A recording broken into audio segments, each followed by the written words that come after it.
Lo dijo en la primera hora.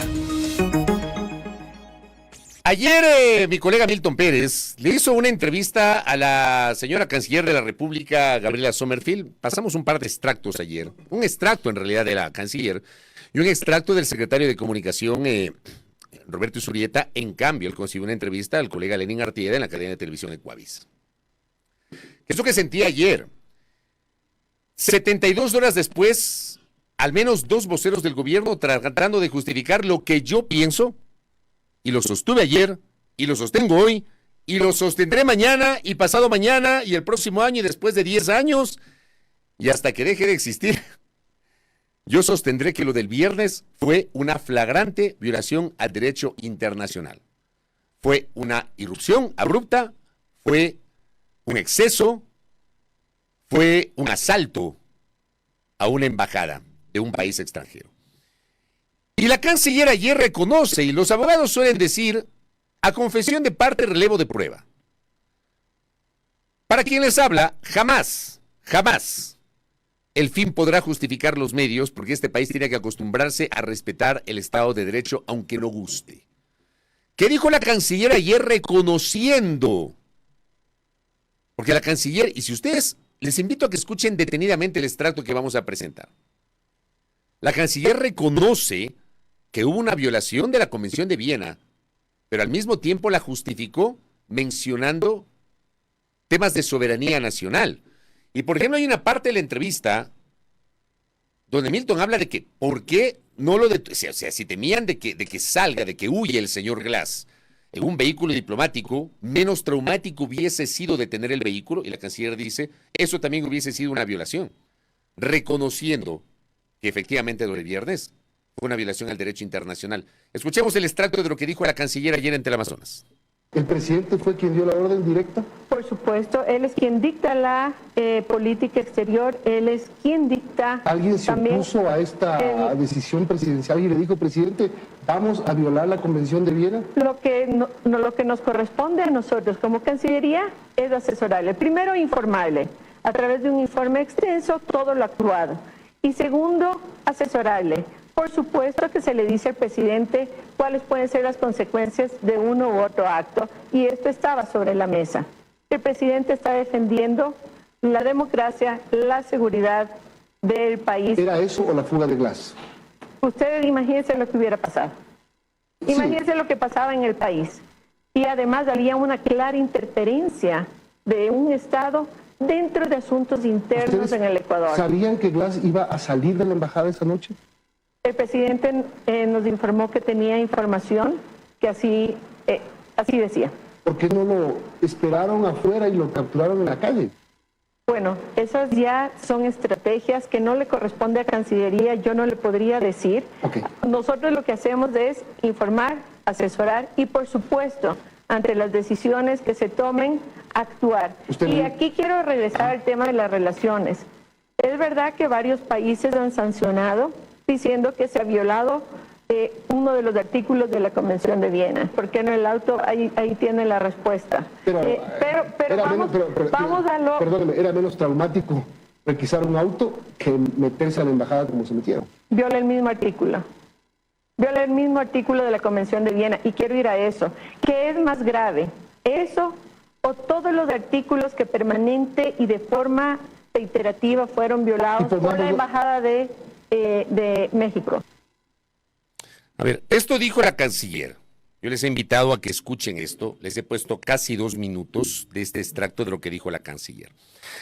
A ver, algunas reflexiones. La canciller dice, y le traslada directamente la responsabilidad al presidente, no es una decisión de gobierno, sino una decisión del presidente. Dice, el presidente dio la orden directa. Milton le pregunta si es que alguien no le dijo al presidente, tal vez desde el conocimiento de la norma jurídica, que no era una buena idea, que era una pésima idea, disponer la invasión a un territorio extranjero dentro del territorio nacional. Pues no contesta con claridad canciller, ella simplemente dice que ellos se dedican a asesorar, pero no queda claro si efectivamente le dijeron al presidente las consecuencias. Señala que el presidente está defendiendo la soberanía. Dice que hubo una clara interferencia, refiriéndose a México, en asuntos del Estado. ¿Por qué no el auto? Viola el mismo artículo. ¿Cuál es el artículo? Póngame el artículo 22 de la Convención de Viena. Está en la pantalla nuestra audiencia que nos sigue a través de la transmisión telemática. El artículo 22 de la Convención de Viena, sí, el artículo que la señora Canciller de la República reconoce que se violó, que les acabo de enseñar y acaban de escuchar ustedes. Ponemos 3 numerales. El 1, los locales de la misión internacional, para aquellos que dicen, porque ayer, en este momento se dice cualquier cosa, que supuestamente las embajadas no son territorios inviolables y no le pertenecen a otro país. Me explico, o sea, de verdad que me he quedado impresionado de la deshonestidad intelectual y de la manera como estiran como plastilina el entendimiento de las normas algunos. O sea, de verdad que termina siendo decepcionante. Y esos abogados que ahora cambiaron de parecer y que interpretan la norma a conveniencia, vean, dejen de ir a los medios y mejor devuelvan el título y dedíquense a ser activistas políticos, porque es una vergüenza lo que están haciendo. Los locales de la misión son inviolables, dice la Convención de Viena, no dice una norma acá secundaria. La Convención de Viena, de la cual Ecuador es signatario. Los agentes del Estado receptor no podrán penetrar en ellos sin consentimiento del jefe de la misión. Yo me permito recordar sobre este primer artículo que hubo una polémica hace algunas semanas cuando la Cancillería remitió un comunicado a la embajada pidiendo autorización para que la policía ingrese.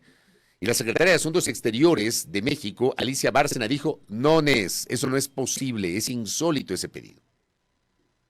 No hubo autorización, pidieron autorización y no los dejaron entrar. Ergo, tenían que pedir autorización, lo dice el artículo 1. 2, el Estado receptor, en este caso Ecuador. Si hablamos de la Embajada de México, el Estado receptor es Ecuador.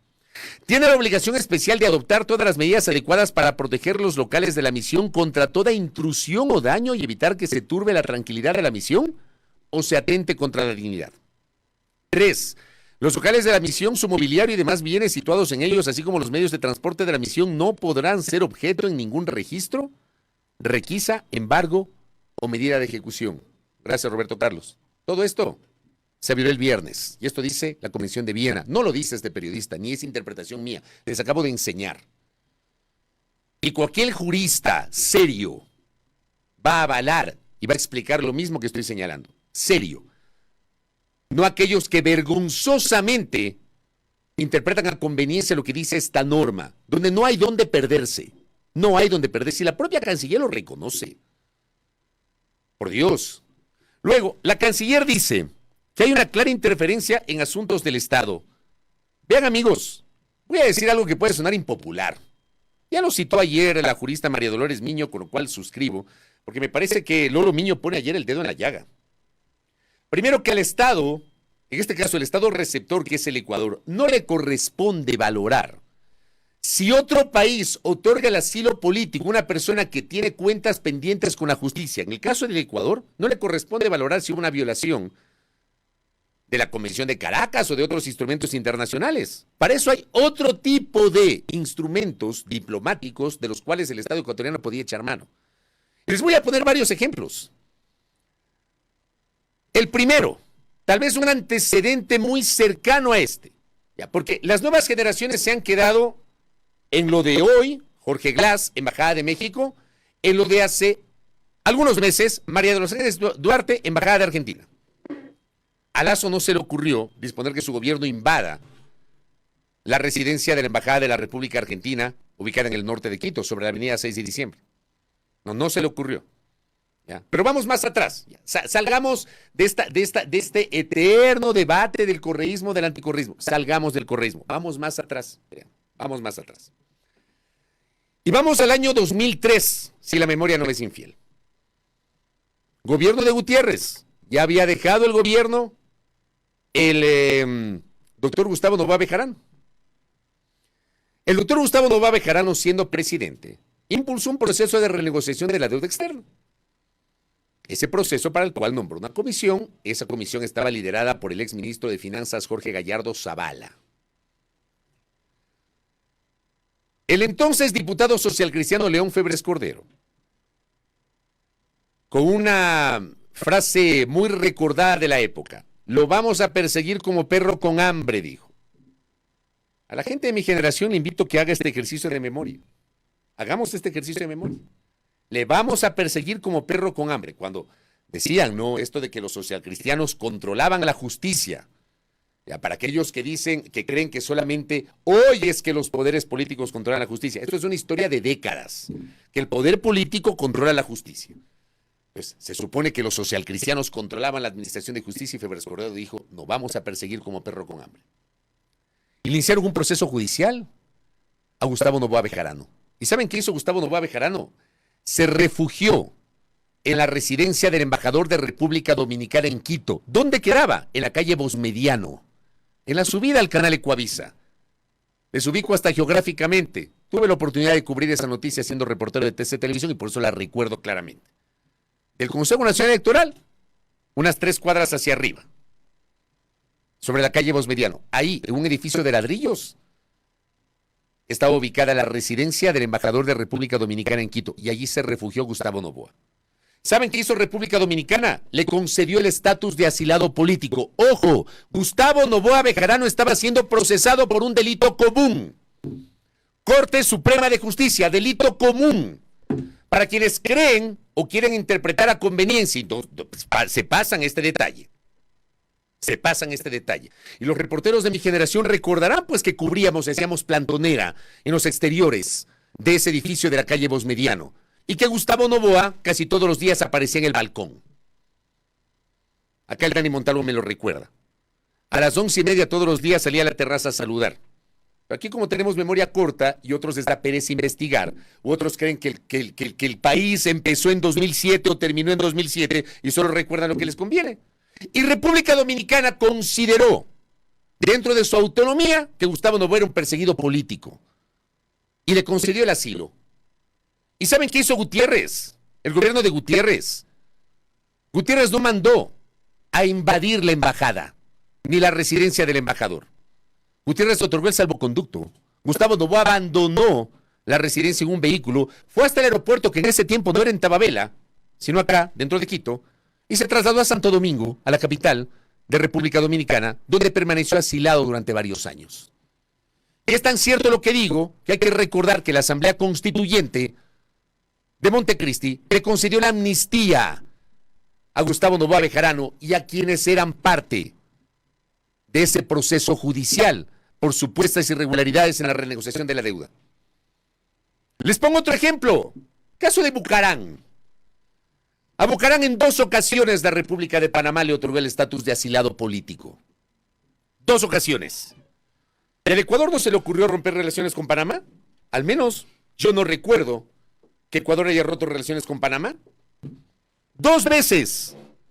La primera vez cuando fugó Bucarán en el año 1985, luego de su alcaldía de Guayaquil, que duró un año, cuando la Contraloría determinó presuntas irregularidades en contratos del Cascajo en el municipio de Guayaquil, Bucarán se fue.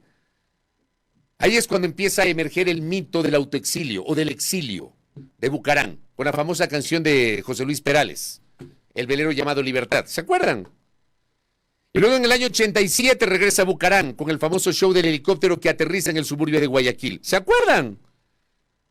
Y Bucarán pasa la segunda vuelta en el 88 para enfrentarse al doctor Borja. Y después de eso se volvió a ir Bucarán. Y regresó en el 92, luego de la amnistía del 90, con los votos del Partido Social Cristiano y del Partido Roldosista. El bloque social cristiano, liderado en ese tiempo por el abogado Jaime Lebot, que era diputado social cristiano, votaron a favor de la amnistía a Bucarán. ¿Para qué? Vamos a permitir que regrese para derrotarlo en las urnas. Al final, en el 96, fue Bucarán el que les ganó. Y luego en el 97, Bucarán abandonó el país, procesado por 2 juicios. Gastos reservados y mochila escolar. ¿Ah? Y luego de 20 años, cuando prescribieron ambos procesos, ojo, cuando Bucarán abandona el país en el 97, Bucarán vuelve a Panamá y Panamá le vuelve a otorgar el estado de asilado político. Y Bucarán regresa al país luego de 20 años, no porque lo declararon inocente, sino porque prescribieron los 2 juicios. Porque en ese tiempo, con esa normativa, los delitos de peculado prescribían a los 20 años y por eso Bucarán regresa 20 años después. Tengamos memoria. ¿Ya? Otro ejemplo. Alberto Dají Garzosi, que lo citaba María Dolores Miño.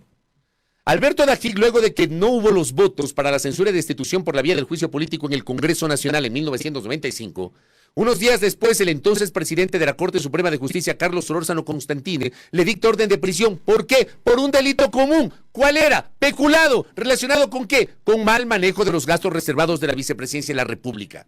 O nos vamos a olvidar también de ese caso. ¿Y Dajic qué hizo? Dajic, en ese tiempo no había celulares ni firma electrónica, presentó su renuncia en una hoja escrita a mano, con letra manuscrita, y que le enviaron por fax a la presidencia del Congreso Nacional. Y Dajic huyó del país en una avioneta. ¿Dónde fue? A Costa Rica, como refugiado, y luego ¿qué hizo Costa Rica? Le otorgó el asilo político. Y yo no me acuerdo, no tengo referencias de que el Estado ecuatoriano, representado por su gobierno, haya roto relaciones con Costa Rica. Vamos. ¿Por qué todos lo circunscribimos? Todos circunscribimos al correísmo, anticorreísmo. O sea, de verdad. Y aquí son tan deshonestos intelectualmente, pero son deshonestos intelectualmente, que dicen solamente lo que les conviene. O lo que pasó con Carlos Pérez de Diario El Universo, que igualmente se refugió en una embajada. ¿O nos olvidamos? Yo no me acuerdo, no tengo referencias de que hayan dispuesto a asaltar una embajada. Esto luego de que la Cancillería panameña concedió el asilo a Carlos Pérez Barriga, uno de los directivos de Diario El Universo, en ese juicio que a mí siempre me pareció un exceso, y lo he dicho hasta la saciedad, lo he dicho en innumerables ocasiones, ese juicio contra Diario El Universo siempre fue un exceso del gobierno del presidente Correa, una exageración, porque además apuntaban con la indemnización que se pedía a quebrar al diario. Un absurdo ese juicio. Pero producto de ese juicio, Carlos Pérez Barriga se asiló en la Embajada de Panamá, en Quito. Y la Cancillería confirmó que le habían concedido el asilo. Yo no me acuerdo que hayan impedido, o mejor dicho, que hayan dispuesto que fuerzas militares o policiales asalten la Embajada de Panamá. Vamos. Abramos un poquito la mente. De verdad, aquí creen que la última batalla es Glass. En este momento, insisto, Glass está en manos de la justicia. Glass tiene 2 sentencias penales condenatorias ejecutoriadas. ¿No creían que se le escape? Bueno, a Glass le concedieron, a mi modo de ver, de forma irregular, unos recursos jurídicos para que abandone la cárcel en 2022. ¿Aupados por quién? Por el gobierno de Lazo. ¿O también nos vamos a olvidar de eso? Las cosas se hacen bien. Sobre Glass, por ejemplo, ¿qué correspondía? Analizar si ya había la posibilidad de concederle la prelibertad al haber cumplido el 60% de la pena. De eso había que hablar. Ahora, ¿y qué pasaba? Claro, ahora la gran discusión es para justificar lo que hizo el gobierno del presidente Noboa. ¿Y qué pasaba si se fugaba Glass? Evidenciando claramente el interés de que no se afecte la consulta popular. Porque para mí todo esto tiene un hilo conductor que desemboca ¿en qué? En que el gobierno quiere asegurar la victoria en la consulta popular. Vamos. Ampliemos la reflexión. Les digo con todo respeto. No se trata aquí de defender o no defender a Jorge Glass. A mí no me corresponde. Tampoco yo tengo por qué defender a una persona que tiene 2 sentencias condenatorias ejecutoriadas. Para eso están las cortes. La fiscalía que tiene que probar y los jueces que tienen que impartir justicia. No estamos ni los periodistas ni los medios, que no somos ni jueces ni tribunales. A mí no me corresponde. Yo simplemente digo, a ver, si vamos a hablar de que un país violó convenios internacionales, pongamos otros ejemplos en los cuales otros países han actuado de la misma manera. Y de lo que yo me acuerdo, Ecuador no rompió relaciones ni con Costa Rica ni con Panamá, por mencionar ejemplos que les acabo de presentar, ni con República Dominicana en su momento, en el caso de Gustavo Noboa. ¿Qué les parece si ampliamos un poco la visión? Pero todo esto será analizado mañana en la sesión de la Organización de los Estados Americanos, a la cual increíblemente no va a ir la señora canciller. Escuchemos lo que le dijo la canciller confirmando a Milton Pérez ayer en Teleamazonas, que no va a asistir mañana a la OEA. ¿Usted va a la OEA mañana o no? Una misión de 3 embajadores nuestros salen esta mañana a la OEA. Aquí hay varios asuntos importantes que atender y sobre todo el país tiene que seguir adelante. Este es un impasse que tenemos que salir adelante fuerte, importante, pero hay que hacer respetar la soberanía y la democracia en el país. hay que hacer respetar la dignidad del país. Esto dijo la canciller. Perdón, creo que cometí una confusión. Hoy es la reunión de la OEA. Gracias, Cris. Hoy, hoy 9 de abril a las 3 de la tarde, hora de Washington. Gracias. Cometí una imprecisión, dije mañana, es hoy, martes. Hoy es la reunión de la OEA. La canciller ha dicho que no va. Va a delegar a 3 embajadores y no va a ir ella, porque dice que tiene cosas más importantes que atender en el Ecuador. ¿Es en serio? O sea, yo no puedo creer. Y ojalá que se tome la crítica que estoy diciendo como lo que es, una crítica totalmente constructiva. Sobre un episodio de semejante envergadura, no va a ir la jefa de la diplomacia ecuatoriana. No va a estar presente la cabeza del Servicio Exterior ecuatoriano. Y delega a 3 embajadores. Más allá de las credenciales que pueden exhibir, entiendo que va a estar ahí el embajador Mauricio Montalvo, que es el representante del Ecuador ante la OEA, ex canciller de la República, diplomático de carrera. Pero más allá de eso, no debería estar la canciller. ¿Qué puede ser más importante en este momento que estar presente en la OEA para sustentar la tesis del Ecuador? Si es que quieren justificar el desaguisado del día viernes. ¿En serio? Yo no termino de entender estas cosas. Créanme, yo no termino de entender estas cosas. Yo no entiendo. Perdónenme, no comprendo. Yo creo que la canciller de la República tenía que estar presente hoy en Washington. Ella liderando en su condición de ministra de Relaciones Exteriores y Movilidad Humana a la delegación ecuatoriana para sustentar la justificación del Ecuador o la explicación del Ecuador ante lo que ha pasado el día viernes, sobre lo cual, también hay que decirlo, ningún país, ni uno, ha expresado su respaldo al Estado ecuatoriano. Ni uno. O sea, han pasado sábado, domingo, lunes, martes, 4 días desde el asalto a la Embajada de México en la noche del viernes. En 4 días no hay un solo país, ni siquiera aquellos, porque eso también, a veces también hay que cuestionar el papel de ciertos medios, ¿no? Algunos medios dicen, los gobiernos de izquierda cuestionan la decisión del gobierno ecuatoriano de la irrupción abrupta con militares a la Embajada de México en Quito. Me acabo de enterar que Javier Milei es de izquierda, presidente de Argentina. O que el presidente de Uruguay es de izquierda, Luis Lacalle Pou. O que Joe Biden es de izquierda. O que la Unión Europea está dominada por la izquierda. Se me acabo de enterar. Pues que es increíble. Que la señora Dina Boluarte es de izquierda. Presidenta interina de Perú. O sea, por Dios. Qué básicos. Ni un solo país. Por eso era importante que la canciller esté presente en esta reunión en la OEA. Hoy seguramente el debate será intenso a las 3 de la tarde. Veamos qué se resuelve sobre lo que ha ocurrido el día de hoy. Les invito a ampliar un poquito los conceptos en torno a este tema. Cierro el comentario correspondiente a la jornada del día de hoy. Ya vamos a conversar con el ministro de Transporte y Obras Públicas ahora mismo sobre, evidentemente, algunos temas. Vamos a hablar de la gestión del Ministerio de Transporte, pero por supuesto, y una suerte de hilo conductor con lo que ha pasado. El propio ministro reconoció que un documento generado por la Dirección de Aviación Civil que apuntaba a prohibir el aterrizaje de vuelos desde y hacia México, incluso con escalas técnicas, estaba prohibido. Esto generó una repercusión el domingo, incluso renuncias. Ayer renunció el director general de Aviación Civil encargado. Vamos a hablar con el ministro sobre estos y otros temas. Primera plana. Todas las noticias, todas las voces.